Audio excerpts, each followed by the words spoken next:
সাথে degree college থেকে আমরা প্রজেক্ট নিয়ে এসেছি যে সৌরশক্তির ব্যবহার। সৌরশক্তি দিয়ে আমরা সেচ ব্যবস্থাপনায় আমরা মোটর লাগাতে পারবো এবং সেচ ব্যবস্থা সোলার থেকে আমাদের চার্জ হবে।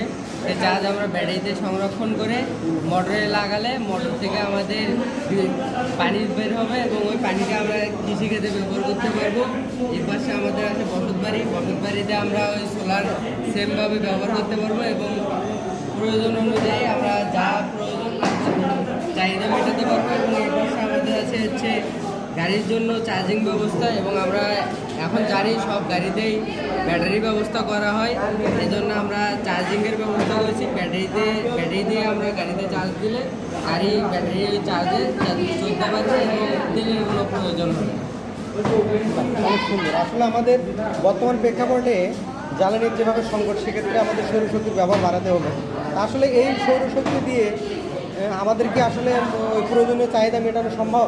ইনশাল্লাহ আমাদের মেটানো সম্ভব এবং আমাদের তো যে পরিমাণ বিদ্যুৎ প্রয়োজন, আমাদের ছোটো ছোটো যে সোলারগুলো আছে, একটা করে সোলার কমপক্ষে 12 ভোল্ট করে বিদ্যুৎ দেয় এবং একটা বসত বাড়িতে অতিরিক্ত হলে 24 ভোল্টের প্রয়োজন। সেহেতু 2টা করে সোলার রয়েছে, আমাদের একটা করে বসত বাড়িতে চলবে, সেহেতু এটা আমাদের খুব কস্টলি হবে না। বাহ, অনেক সুন্দর। যাই হোক, এই প্রজেক্টের সফলতার মুখ দেখুন। ধন্যবাদ।